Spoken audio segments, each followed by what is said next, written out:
Inspector General Black has returned to the Trade of Blades in Neverwinter to hire another assistant. This time, someone best able to deal with the hordes of undead she saw for herself at the Beggar's Nest.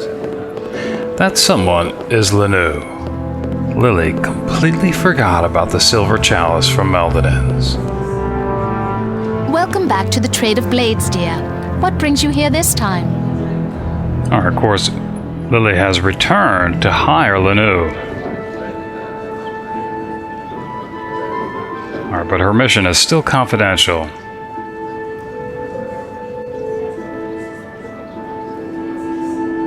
Yeah, and she still doesn't want to appear cheap, paying the full fee of 150 gold. You will not regret this, dear Lily. My skills are yours to command. Alright.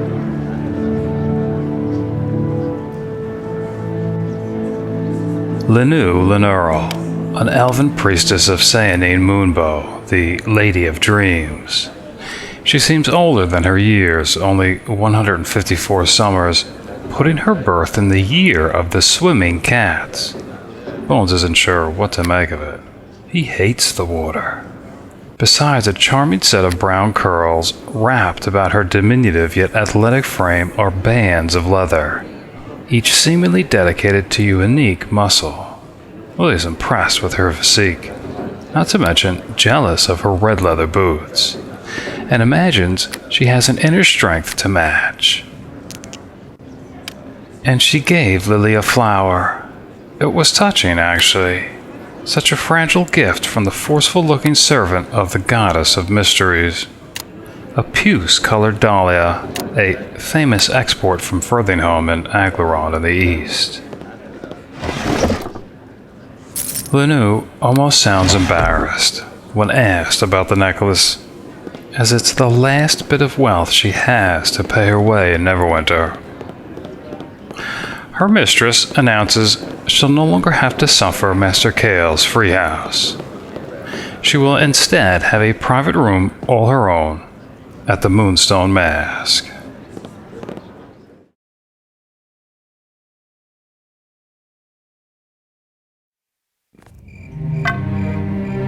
Linu raises an eyebrow, as the mask is where ladies of easy virtue live, hardly fitting for a sister of the church. Her mistress assures her that there's nothing indecent about it. The room will be a comfortable and quiet one, and best of all, there won't be any Lantanese gnomes knocking on her door, with incessant blabbering mouths and probably wagging tongues besides. Beggars. Things that Lily likes and dislikes, in no particular order. Number 149. Poor people. Dislike. Poor people are, by definition, needy. They always lack for something, and not just coin or property.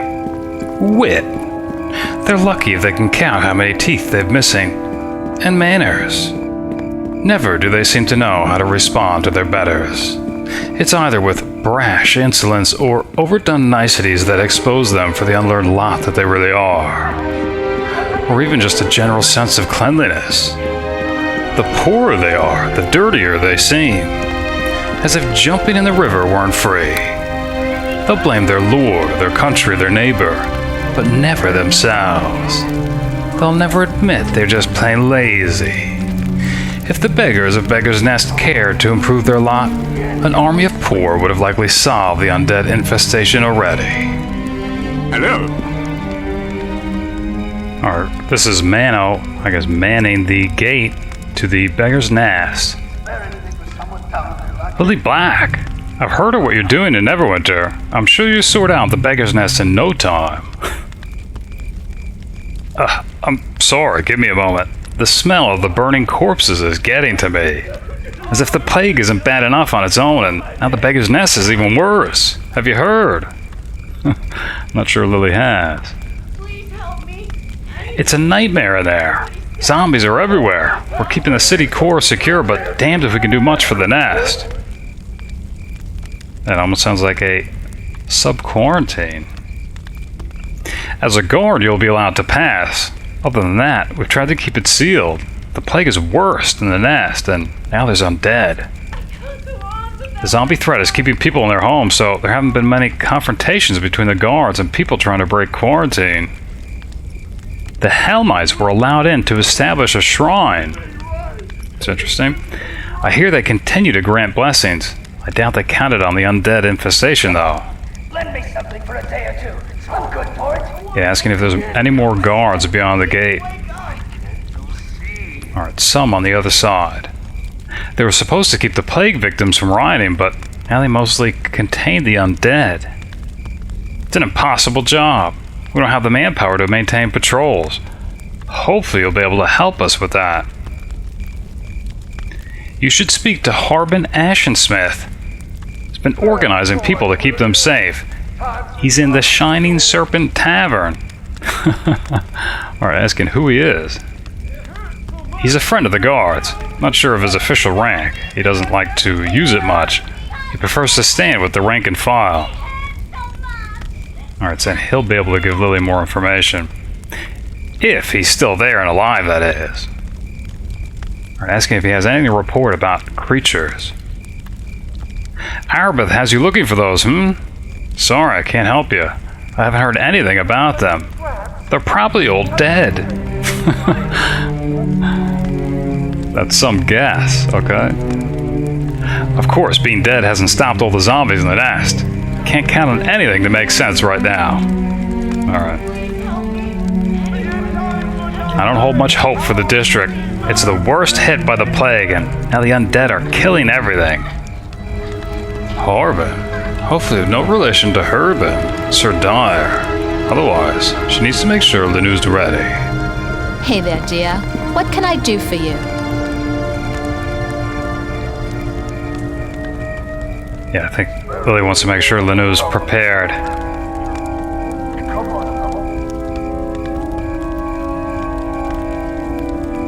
Alright. Telling her to stay awfully close.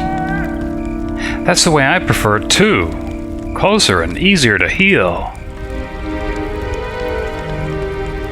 Yeah.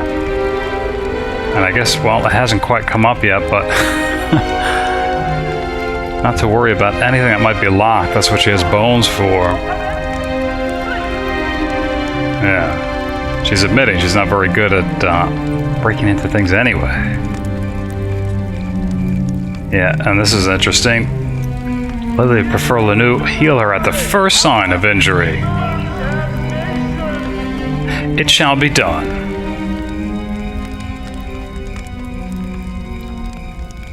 As you wish. Linu tightens the grip on her mace and shield, giving her mistress a firm smile.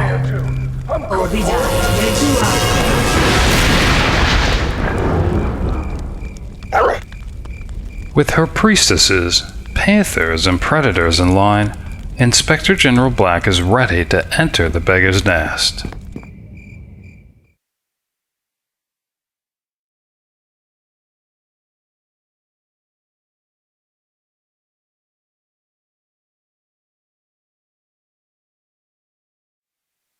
The Beggar's Nest, the slums of Neverwinter, where the wailing began. The corpse fires have been burning for over a month. Hello. Alright, here's Gate Captain Ergus. Greetings. Come to join the legions of the damned, have you? The Beggar's Nest is the closest thing to the hells on Faerun. Zombies are everywhere. I advise caution, my friend. You look like you might have potential, and there's been enough death here already. Of course, she's seen a little bit of it, but asking his opinion, how bad it really is. Bad enough that I won't lose another guard in a hopeless fight. Let the undead walk. We'll pick them off from the fortified places like the gate here. There's another guard. We're okay if we stay barricaded, but damnation, why did they have to start burning corpses upwind? Why did the dead have to start getting restless? Alright, asking about this guard that he lost.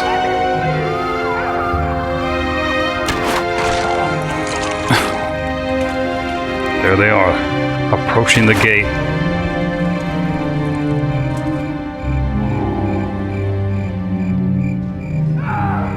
Boy, one of them just went around the corner. Alright.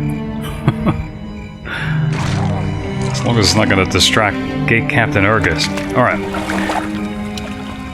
Yeah, asking about this guard that he lost. A promising young guard named Walters. A local boy that grew up in the beggar's nest. A shame. He worked hard. That's surprising, because this isn't the first guard that's gone missing.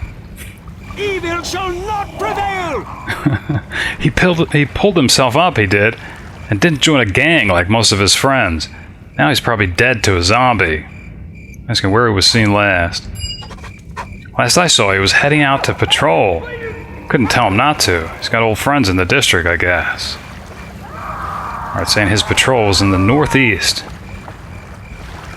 Even without the zombies, there's some shady types over there. Alright, asking where it might be safe. Depends on what you call safe. I don't put much stock on what some people are spouting. Well, she was asking his opinion. You'll be looking for Harben Ashensmith. He knows what's what. Probably at the Shining Serpent, the safest place in the district. Okay. That's where I'd go. Bunch of realists, looking for solid ways to survive. But of course it sounded like he didn't quite agree with some other people's methods. It's not for me to say. If you want a safe location, I'll tell you about the sanctuary Deathster's Helmites set up in the southwest. I'll also tell you, however, that I wouldn't go there. Sure, the zombies avoid it. That's interesting. Well, maybe it makes sense if it's a haven for clerics, but I didn't think zombies had any intelligence. But I just don't put much stock in them Helmite blessings. Myself, I prefer a sword in my hand to some foolish hope in my head. Alright, recommending again that she speak with Harben Ashensmith at the Shining Serpent.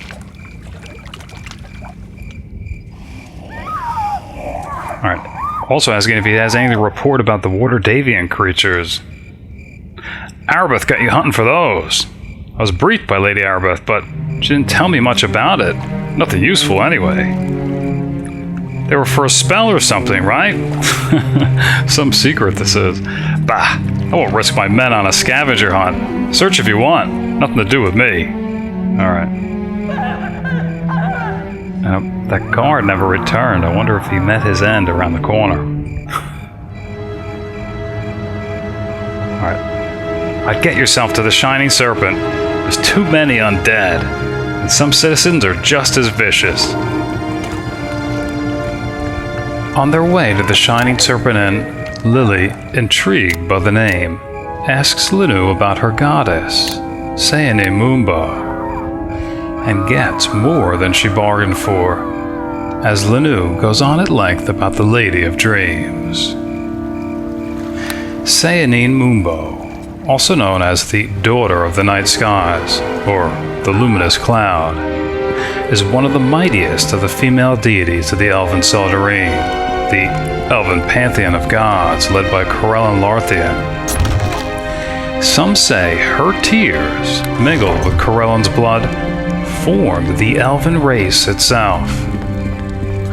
She is a goddess of mysteries. Her realm encompasses dreams, the moon, the stars, and the heavens, and as such, her power waxes and wanes with the phases of the moon. In fact, Linu claims she's best able to channel her gifts from the goddess during the full moon, which recently passed.